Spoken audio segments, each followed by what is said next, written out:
온 땅이여 여호와께 즐거운 찬송을 부를지어다.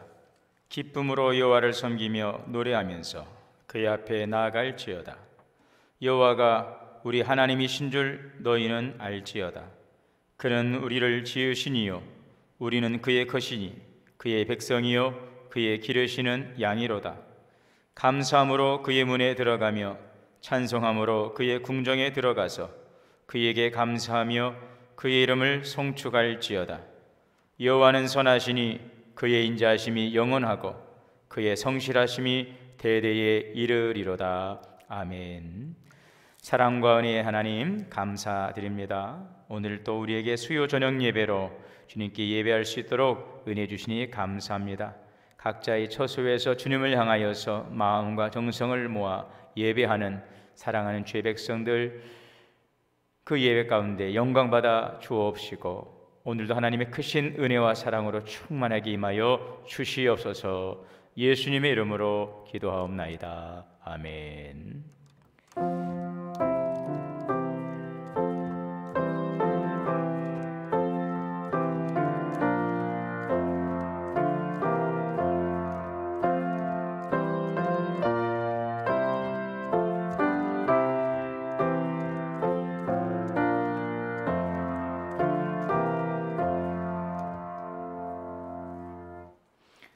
찬송가 272장 다 같이 찬송하시겠습니다.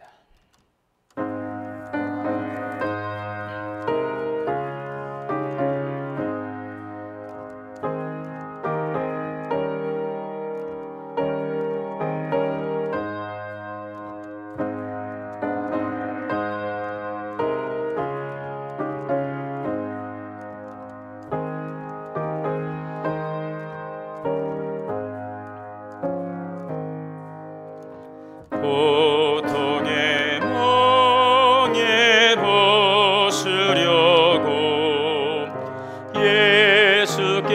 예수께로 나갑니다. 자유와 기쁨 베푸시는 주께로 갑니다. 병든 내 몸이 튼튼하고 빈궁한 삶이 후해지며 죄악을 벗어버리려고 주께로 갑니다. 낭패와 실망 당한 뒤에 예수께로 나갑니다. 십자가 은혜 받으려고 주께로 갑니다.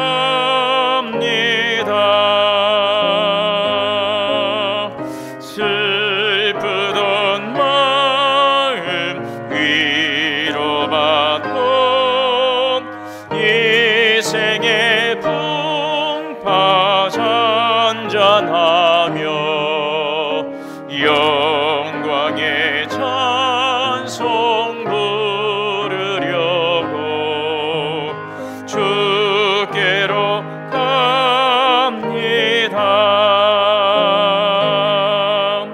교만한 마음을 내버리고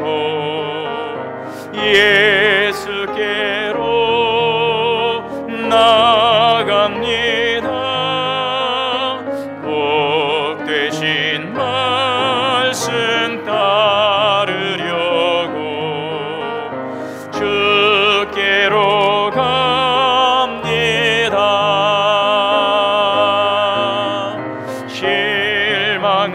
실망하니 몸 힘을 얻고 예수의 크신 사랑 받아 하늘의 기쁨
시간 정진영 목사님 나오셔서 기도 인도하시겠습니다.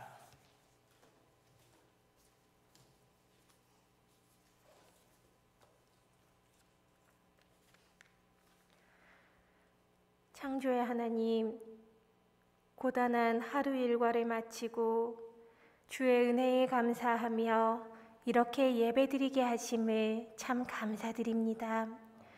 오늘도 하나님과 동행한 하루였음을 기억하며 하나님의 따뜻한 사랑에 위로받는 저녁이 되게 해 주시옵소서.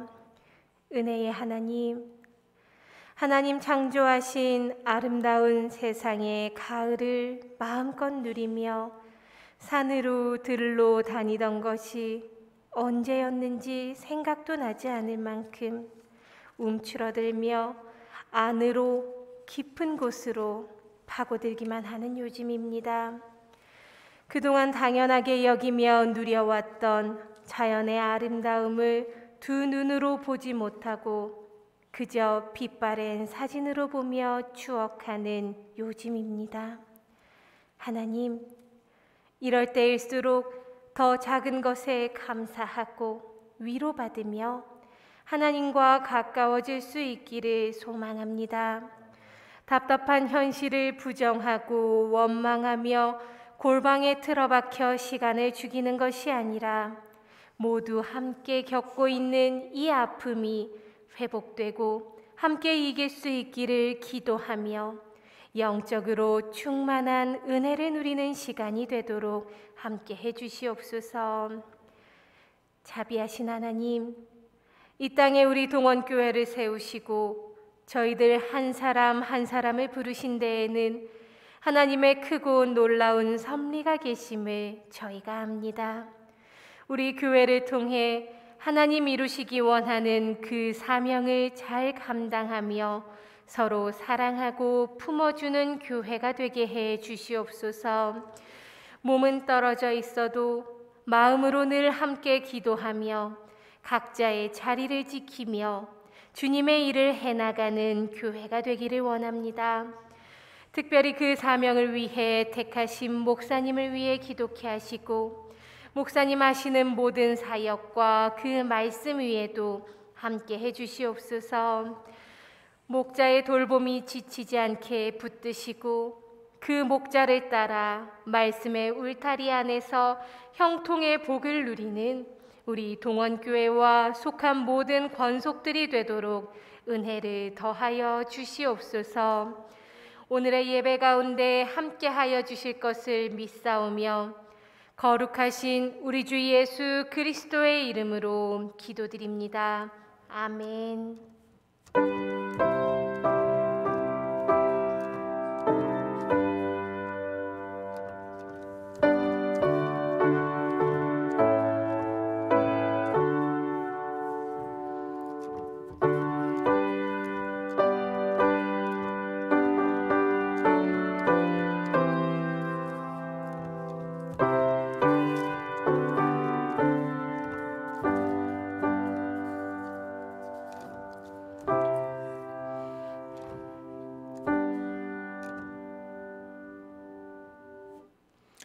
네, 오늘 말씀은 사도행전 3장 19절 말씀, 한 절 말씀입니다.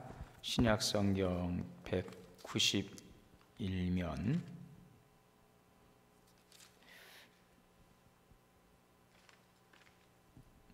사도행전 3장 19절 말씀, 우리 다 같이 한 목소리로 공독하겠습니다.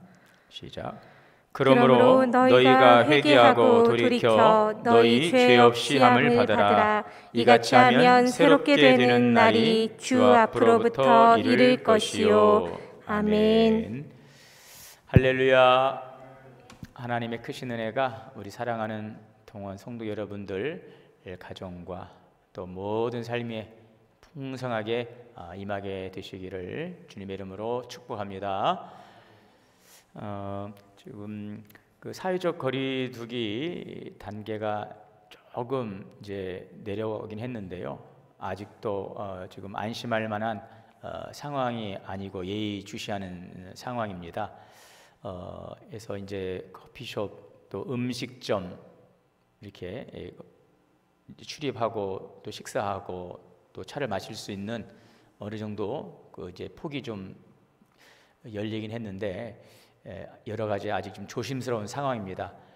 우리 교단에서 각 교회로 내려온 그 공지사항을 보면은 50인 이내에 지금 이제 집회는 허용이 됐다고 하지만 우리 총회 차원에서는 아직은 비대면 지금 지난주 지금 2주 3주째 진행되고 있는 방식으로 좀 진행을 해야 된다는 그런 공지가 내려왔습니다.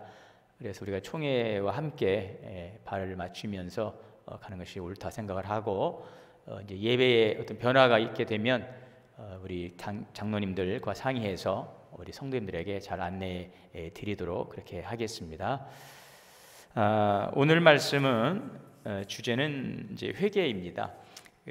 지금 사실은 좀 우리가 현장에서 함께 좀 자료도 보고 서로 좀 교감하면서 예배를 드리고 해야 되는데 지금 주보도 여러분들이 잘 전달이 안 되고 또 영상으로 또 교육적인 어떤 내용이다 보니까 굉장히 좀 한계가 좀 있는 것 같습니다. 시간도 제가 혼자 여기에서 한 30-40분 하다 보면 여러분들 보시다가 지치실 것 같고 해서 제한된 시간에 제한된 환경에서 좀 여러 가지 좀 어려움이 있지만 그래도 우리가 말씀에 집중하면서 이번 기회에 좀 기본적인 부분들을 우리가 다지고 또 점검할 수 있는 그런 시간이 되면 좋겠다는 생각을 합니다. 오늘은 신앙 기초 세우기 4번째 시간으로 이제 회개에 대한 주제로 함께 나누기를 원합니다. 그 일본의 타카바다라고 하는 유명한 학자가 있는데 이분이 이제 기독교에 들어와서 이제 진실한 신앙생활을 하셨는데요. 그런데 이분이 우연히 그 마르크스의 이 자본론을 읽고서 신앙을 버렸습니다. 자, 그러던 중에 이분이 이제 결핵에 걸리고 회복하지를 못하고 있는데 이제 죽음이 가까우게 되자 이 타카바다라고 하는 이 학자가 성경과 찬송을 찾아서 큰 소리로 찬송하고 눈물을 흘리면서 성경을 읽기 시작했습니다. 그 세상 떠날 시간이 임박해지자 그의 얼굴이 이제 눈에 띄게 환해지는 것입니다. 그래서 옆에 있던 친구가 물었습니다. 자네는 지금 이제 어디로 가는가? 이때 다카바다는 나는 하나님께로 간다네. 모든 과거의 불신앙을 청산하고 하나님께 이제 나는 부끄러움 없이 간다네. 이렇게 말하고 고요히 세상을 떠났다고 합니다. 잠언 28장 13절의 말씀에 보면 자기의 죄를 숨기는 자는 형통치 못하나 죄를 자복하고 버리는 자는 불쌍히 여김을 받으리라 그랬어요. 하나님 앞에 죄를 감추거나 변명하지 않고 고백하고 회개하면 하나님께 용서받고 불쌍히 여김을, 긍휼히 여김을 받는다는 것입니다. 그러나 자기의 죄를 인정하지 않고 온갖 변명을 하고 타당화시키는 사람은 버림을 받는다는 것입니다. 그러므로 회개하지 않으면 하나님께 버림을 받지만 회개하면 죄사함의 은혜를 받는 것이죠. 자, 그러므로 우리는 살아가면서 짓는 크고 작은 죄와 허물을 우리가 이것을 감추고 자꾸 그것을 변명하고 그것을 자꾸 합리화하지 않고 자복하고 회개하는 것입니다. 그리고 성령의 도우심을 받아서 그 죄를 버리고 새로워지는 것들이죠. 그 죄에 대한 모든 그런 부분들은 우리가 자복하는 내용에 대한 것은 하나님이 판단하실 사항이기 때문에 우리 모든 것들을 다 주님께 고하는 그 작업이 필요한 것입니다. 자, 예수님께서 전하신 첫 번째 복음이 무엇이었나? 여러분 무엇이었을까요? 예수님께서 전하신 첫 번째 복음은 바로 회개의 복음이죠. 회개. 마가복음 1장 15절에 보면 이르시되 때가 찼고 하나님의 나라가 가까웠으니 회개하고 복음을 믿으라 이렇게 말씀하고 계십니다. 자, 우리가 이 회개의 의미에 대해서 웨스트민스터 소요리 문답 87번에 보면 이렇게 질문하고 있습니다. 생명에 이르는 회개가 무엇입니까? 이렇게 묻고 있고, 그 답은 죄인이 자기의 죄를 바로 알고 그리스도 안에서 하나님의 자비를 깨달아 자기의 죄에 대해서 슬퍼하고 미워하고 그 죄에서 떠나서 하나님께로 돌아가는 굳은 결심과 노력으로 새롭게 순종하는 것입니다. 좀 길지만 이렇게 정리하고 있죠. 죄인이 자기 죄를 바로 알고 그리스도 안에서 하나님의 자비를 깨달아 자기 죄에 대해서 슬퍼하고 미워하고 그 죄에서 떠나서 하나님께로 돌아가는 굳은 결심과 노력으로 새롭게 순종하는 것, 이렇게 정리하고 있습니다. 우리가 이제 이러한 내용들을 이제 성경에서 하나의 사건을 통해서 우리가 이야기를 통해서 이제 살펴보자면 그 둘째 아들의 그 비유, 예수님의 그 비유이죠. 그 아버지를 떠나 아버지의 그 유산을 상속받아서 이제 먼 나라로 나아갔던 그 아들, 이 아들이 어떻게 돌아오는지, 그는 아버지로부터 받은 재산을 다 낭비하고 이제 먼 나라에서 살다가 큰 흉년이 들어서 궁핍하게 되고 이제 할 수 없이 돼지들이 먹는 그 쥐염 열매를 먹다가 이제 그것조차도 먹을 수 없는 궁핍한 상황에 처하게 되어질 때에 이제 그는 굶어 죽게 되었습니다. 그때 어떻게 하죠? 스스로 돌이켜서 생각하면서 자기가 하나님과 아버지께 내가 참 죄를 지었구나 이렇게 깨닫습니다. 그는 이제 스스로를 아버지의 아들이라 이제 일컬음을 받을 만한 자격이 없다는 것을 스스로 알았어요. 그러나 그럼에도 불구하고 자기가 돌아갈 수 있는 곳은, 바로 생명을 부지할 수 있는 것은 아버지의 집밖에 없다라고 생각하고 부끄럽지만 면목 없지만 그는 이제 고향으로 돌아옵니다. 자, 내가 아버지에게 돌아가면 아버지는 결코 자기를 버리지 않을 것을, 아버지께 돌아가면 나는 살 수 있다는 것을 그는 깨달았던 것이죠. 그리고 그 깨달음으로 인해서 아버지께 돌아갑니다. 이것이 그의 회개였지요. 자, 그러면 돌아온 아들을 보며 그 아버지는 어떻게 기뻐했다고 주님이 말씀하셨습니까? 아버지는 그 멀리서부터 아들의 모습을 이제 인식하게 되고 그 멀리서 오고 있는 그 아들을 뛰어가서 그들 기쁨으로 껴안고 측은히 여기고 목을 안고 입을 맞춥니다. 아버지는 아들이 어디에서 무엇하며 지냈는지 물으려 하지 않고 자기 죄를 고백하는 아들의 말을 들으려 하지 않고 서둘러 그 아들의 그 마음을 알고 있기 때문에 굳이 묻지 않고 서둘러서 제일 좋은 옷을 내어다가 입히고 손에 가락지를 끼우고 발에 신을 신기고 살진 송아지를 잡아서 큰 잔치를 해서 집 나간 아들이 돌아왔다고 동네 사람들과 함께 잔치를 하죠. 즐거워합니다. 이것이 아버지의 기쁨이었습니다. 자, 그래서 우리가 이 내용이 누가복음에 기록이 되고 있는데 이 아들이 이제 회개하고 돌아오는 그 과정의 그 짧은 그 내용의 과정을 잠깐 보면은 누가복음 15장 17절에 이렇게 말하고 있습니다. 이에 스스로 돌이켜 이르되 내 아버지에게는 양식이 풍족한 품꾼이 얼마나 많은가. 나는 여기에서 주려 죽는구나. 내가 일어나 아버지께로 가서 이르기를 아버지, 내가 하늘과 아버지께 죄를 지었사오니 지금부터는 아버지의 아들이라 일컬음을 감당지 못하겠나이다. 나를 품꾼의 하나로 봐주소서. 이렇게 이야기하는데 여기에서 이 회개의 요소를 한번 찾아보면은 그 첫 번째는 이런 이야기를 하죠. 내 아버지에게는 양식이 풍족한 품꾼이 얼마나 많은가.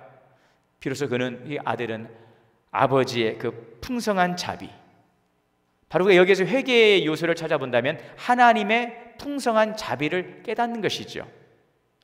나는 여기서 주려 죽는구나 라는 것은 바로 죄로 말미암은 비참함, 그 죄로 말미암아 죽을 수밖에 없는 그 피통함에 대한 애통함인 것입니다. 그러면서 아들은 말합니다. 내가 일어나 아버지께로 가서 이르기를 아버지, 내가 하늘과 아버지께 죄를 지었사오니. 이것은 바로 돌이켜서 죄를 인정하는 것이죠. 그리고 마지막, 지금부터는 아버지라 일컬음을 감당하지 못하겠나이다. 나를 품꾼의 하나로 보소서. 이제 하나님의 종이 될 것을 결심하는 바로 이러한 과정인 것이죠. 회개의 요소, 하나님의 풍성한 자비를 비로소 깨닫고 자기의 그 죄로 말미암은 그 비통함, 하나님을 떠났음에 그 죽을 수밖에 없는 자기의 그 죄에 대한 그 비통함을 슬퍼하며 돌이켜서 그 죄를 인정하고 이제 주님께 돌아가서 종이 될 것을 굳게 결심하는, 이것이 바로 회개의 과정인 것을 알 수가 있죠. 자, 그래서 여러분, 참된 회개가 있어야 되겠습니다. 참된 회개가 이제 포함하는 것이 무엇일까? 그것은 첫째는 죄에 대해서 고통하는 마음이죠. 여러분, 회개의 그 중요성, 그렇다면 그 진정한 회개, 하나님께서 받으시는 그 회개는 뭐냐? 죄에 대한 고통하는 마음이라는 것이죠. 그 누가복음 18장에 보면 이 바리새인과 그 세리의 기도가 지금 비교되고 있는 것을 볼 수가 있는데, 이 바리새인들은 자기는 굉장히 의롭다고 자칭 생각하고 있습니다. 그러면서 세리들과 따로 떨어져서 기도하며 이렇게 기도합니다. 하나님, 나는 다른 사람들 토색과 불의, 간음하는 저들과 같지 않고 이 세리와도 같지 않음을 감사합니다. 자, 그러나 세리는 어떻게 했습니까? 멀리 서서 감히 눈을 들어 하늘을 쳐다보지도 못하고 가슴을 치면서 하나님, 나를 불쌍히 여기십시오. 여겨 주옵소서. 나는 죄인입니다. 자, 그때 주님께서 뭐라고 말씀하셨습니까? 누가복음 18장 14절에 보니까 내가 너에게 이르노니 이제 저 바리새인이 아니고 이 사람, 이 세리가 의롭다 하심을 받고 그의 집으로 내려갔느니라. 이 세리는 죄에 대해서 고통하는 그 마음을 가지고 나아갔다는 것이죠. 자신의 죄 때문에 진심으로 고통하고 근심하는 것, 여러분, 이것이 참된 회개의 증거라는 것입니다. 자, 그리고 이 같은 근심에는 하나님의 놀라운 위로와 축복이 있지요. 고린도후서 7장 10절에 보면 하나님의 뜻대로 하는 근심은 후회할 것이 없는 구원에 이르게 하는 회개를 이루는 것이라, 이렇게 말씀하고 있는 것입니다. 자, 두 번째는 참된 회개가 포함하고 있는 것은 버릴 것을 버리는 것입니다. 이것이 참된 회개이죠. 버려야 될 것을 버린다는 것. 여러분, 참된 회개는 반드시 그 삶 속에 구체적인 변화를 이끌어낸다는 것입니다. 변화가 있습니다. 그 누가복음 19장에 보면은 세리장 삭개오가 부자였습니다. 세리장이었죠. 그런데 그가 이제 예수님이 어떠한 분인지를 알기 위해서 나갔다가 이제 그가 정말 예수님을 보려고 뽕나무로 올라가지요. 자, 그래서 거기에서 예수님과 눈이 마주치게 되고 예수님께서 그 삭개오를 알아보고 삭개오에 내려오라, 내가 오늘 네 집에 유하여야 하리라 하시면서 이제 삭개오의 집에 방문해서 이제 삭개오와 만남을 갖게 되어집니다. 이때에 삭개오는요 어떻게 합니까? 주님과의 그 인격적인 만남을 통해서 그는 이제 마음의 변화가 일어나고 주님을 영접하고 이제 결단하게 되죠. 그가 결단했던 내용이 누가복음 19장 8절에 보면 삭개오가 서서 주께 여짜오되 주여 보시옵소서, 내 소유의 절반을 가난한 자들에게 주겠사오며 만일 누구의 것을 빼앗은 일이 있으면 내 갑절이나 갚겠나이다. 자, 결단인 것입니다. 그냥 입으로만 회개하는 것이 아니었습니다. 내가 누구에게 뺏은 것이 있으면 내가 내 갑절을 통해서 갚겠고 또 내가 가지고 있는 것을 절반을 나누어서 가난한 자들에게 나누겠다는 그런 결단과 삶의 변화까지 오는 것을 볼 수가 있지요. 이것이 바로 진정한 회개의, 참된 회개에 담아야 될 내용이라는 것을 볼 수가 있습니다. 또 한 가지 또 예를 보면 사도행전 19장에서 이 바울이 에베소에서 사역할 때에 이제 그 안에서 여러분 많은 우상을 섬기던 일들이 있었고요. 우상을 만들어서 또 많은 우상의 서적들이 범람했던 그 에베소라고 하는 곳에서 바울이 전도하고 선교할 때에 그때에 많은 놀라운 치유의 역사가 일어났지요. 바울이 이제 몸에 손수건이나 앞치마를 이제 가져다가 병든 사람에게 얹더라도 그 병든 사람들, 그 병이 떠나고 악귀가 떠나가는 역사를 보면서 많은 사람들이 회심하게 되어지죠. 그때 중요한 것은, 그때 병이 나은 것보다 더 중요한 것은 그 뒤에 어떤 일들이 있었습니까?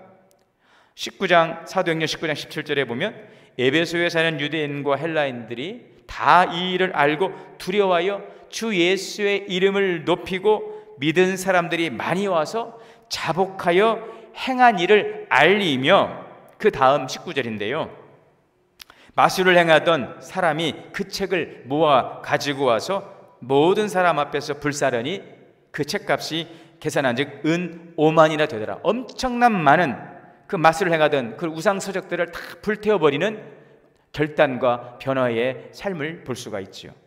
자, 이와 같이 참된 회개에는 죄에 대한 고통하는 마음과 버릴 것을 버리는 자기의 포기와 결단이 병행된다는 것입니다. 자, 그렇다면 여러분, 오늘 마지막 결론의 말씀으로 우리가 무엇을 회개해야 되는가 하는 것입니다. 나는 도대체 무엇을 회개해야 될 것인가? 첫째는 자기 중심으로 살아왔던 것을 회개하는 것이죠. 지금 코로나19를 통해서 우리가 대면하고 예배드리지 못하고 여러 가지 어떻게 보면 상황이 그러다 보니까 그것을 인정할 수밖에 없고, 또 여러분, 그러나 이러한 시간들이 더 주님을 바라보고 주님을 가까이 할 수 있고 우리 자신들을 좀 성찰해 볼 수 있고 또 주님과의 멀어졌던 관계들을 좀 회복할 수 있고 가까워질 수 있는 기회로 삼는다면 오늘 이 시간들이 잠잠히 머무는 그 자리와 그 시간들이 정말 주님 앞에서 우리 자신을 성찰하고 더 주님과의 친밀한 관계로 나아가기 위한 자기를 돌아보고 회개할 수 있는 바로 그러한 시간들이 되어기를 바랍니다. 그러할 때 우리가 회개해야 될 것들이 무엇일까? 정말 자기 중심으로 살아왔던 것들을 우리가 다시 한번 철저하게 회개하는 시간이지요. 나를 높이고 나의 영광을 위해서, 나의 목적 성취를 위해 살아왔던 나의 삶의 모습들, 이것을 회개하고 오직 주님을 높이고 주님의 말씀대로 살겠다는 예수 중심, 말씀 중심으로 살아가겠다는 바로 그러한 회개의 역사가 오늘 나로부터 일어나야 된다는 것이죠. 또 한 가지는 무엇입니까? 신앙의 형식주의를 회개하는 것이죠. 우리가 그런 말 하잖아요. 경건의 모양은 있지만 경건의 능력이 없어요.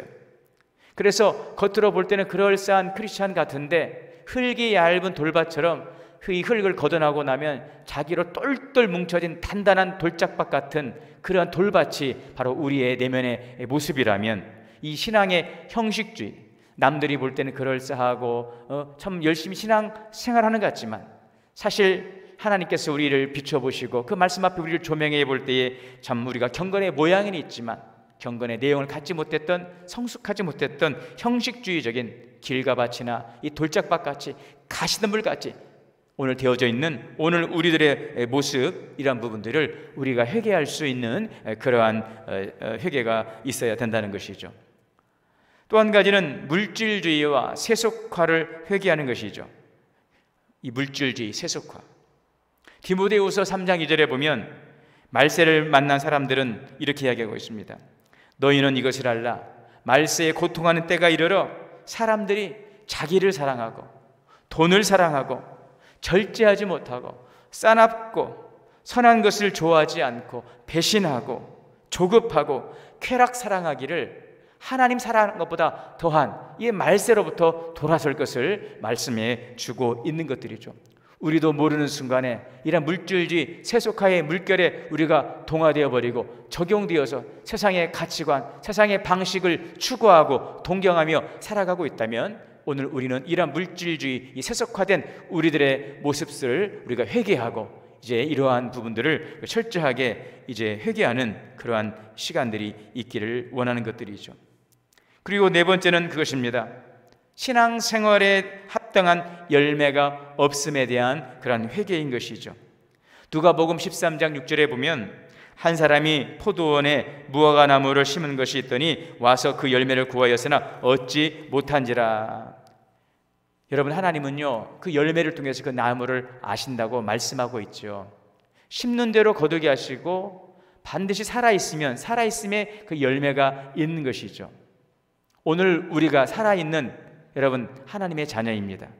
우리는 참으로 생명을 가진 하나님의 백성이며 우리는 열매를 맺어야 될 그 유실수 인생인 것이죠. 그렇다면 우리는 거기에 합당한 열매가 있어야 된다는 것입니다. 성도가 맺어야 될 열매, 바로 성령의 열매, 또한 사명의 열매. 한번 따라해 볼까요? 성령의 열매, 사명의 열매. 그냥 입만 무성한 무화과 나무처럼 그냥 입으로는 말로는 다 못할 것이 없고 다 하는 것 같은데 실상으로 들어가서 우리의 삶의 주 앞에 드릴 열매를 내어놓고 보면 내적인 성숙이나 또 우리의 삶을 통하여서 우리의 맡겨진 직분을 통하여서 주 앞에 드리지 못하는 그냥 껍데기 신앙이나 또 열매 맺지 못하는 그냥 자라지 못한 정체된 믿음으로 살고 있다면 우리는 이러한 부분들에 회개하고 정말 성령의 열매로, 사명의 열매로 여러분 우리는 맺어가는 바로 그러한 삶을 우리가 살아가지 못했던 것을 회개하고 다시 한번 성령의 사람으로 주시는 직분인 자로서 오늘도 맺어야 될 그 열매를 맺어가는 그런 결단과 그런 우리의 다짐과 우리의 수고가 있게 될 수 있기를 바랍니다. 결론입니다. 이러한 회개의 과정을 통해서 주시는 놀라운 축복이 무엇일까요? 오늘 두 가지를 말씀하고 있습니다. 자, 로마서 2장 4절과 5절의 말씀인데요. 여러분 주보는 없지요? 주보에 올렸는데 보면 이렇게 나오고 있습니다. 로마서 2장 5절에 다만 내 고집과 회개하지 아니한 마음을 따라 진노의 날 곧 하나님의 의로우신 심판이 나타나는 그날에 이 말 진노를 내게 쌓는다. 여러분 그냥 회개하지 않고 고집하고 버티고 변명하고 그냥 나는 그냥 이대로 그냥 나는 고난의 풀무를 통과하지 않은 그냥 불순물 섞인 그냥 상태 이대로 나는 남기를 원합니다라고 우리가 그것을 선택한다면 여러분 결단코 하나님이 기뻐하는 열매를 맺을 수가 없을 것입니다. 그것은 바로 진노의 날 하나님의 심판 때에 하나님의 진노를 쌓는 일밖에 될 수 없음을 우리는 기억해야 되는 것이죠. 그러나 두 번째로 회개한다면 오늘 말씀이었습니다. 사도행전 3장 19절의 말씀인데 다 같이 한번 읽겠습니다. 시작. 그러므로 너희가 회개하고 돌이켜 너희 죄 없이 함을 받으라. 이같이 하면 새롭게 되는 날이 주 앞으로부터 이를 것이요. 회개하고 돌이켜서 죄 없이 함을 받으면 새롭게 되는 날이 우리에게 도래하게 될 것이고 유쾌한 우리의 삶이 도래하게 될 것이고 그 고난의 풀무를 통해 정결한 삶을 통하여 하나님께서 우리를 존귀한 자로 성별하시고 우리를 사용하시고 영광을 나타내는 귀한 삶으로 우리를 만들어 가시고 사용해 주실 줄 믿습니다.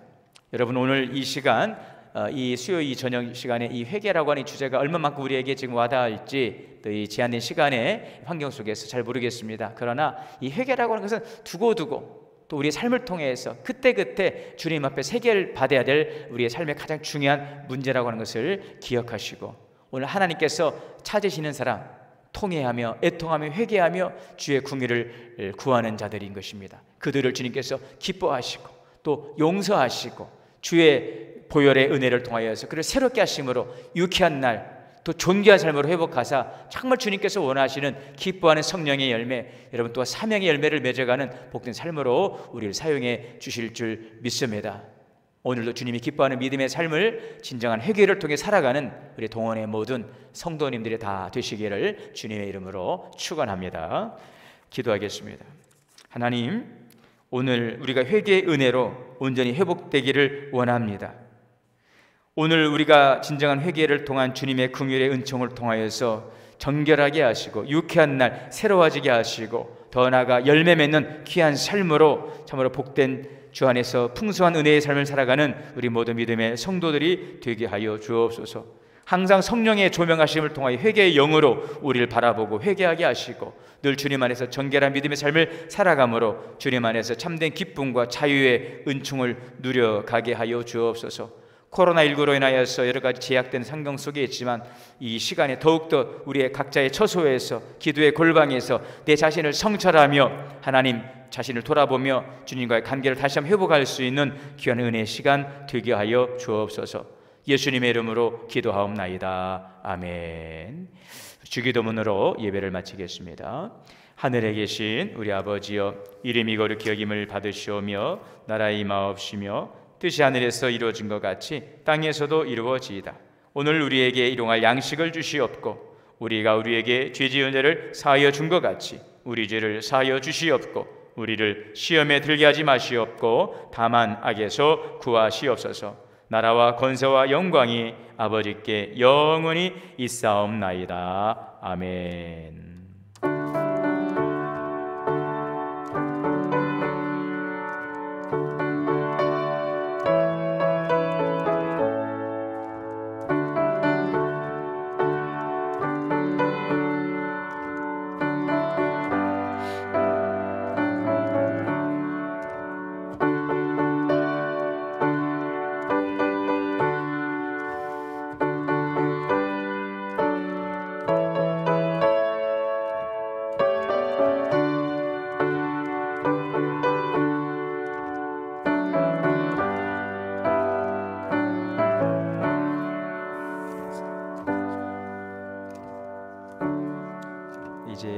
각자의 처소에서 기도하는 시간입니다. 합심하여 기도하는 세 가지 제목은 첫째는 회개의 은혜로 회복되게 하옵소서 기도하시길 바라고요. 두 번째는 오늘의 고난을 성숙한 믿음의 기회로 만들 수 있도록 도와주옵소서 기도하시고, 세 번째는 우리 또 경제적으로 힘든 성도들의 가정을 위해서 여러분 기도할 수 있기를 바랍니다. 기도하시고 오늘 저녁 좋은 저녁 되시기를 바랍니다. 감사합니다. 하나님 감사합니다. 오늘도 우리에게 말씀에 은혜 주심을 감사합니다. 회개의 은혜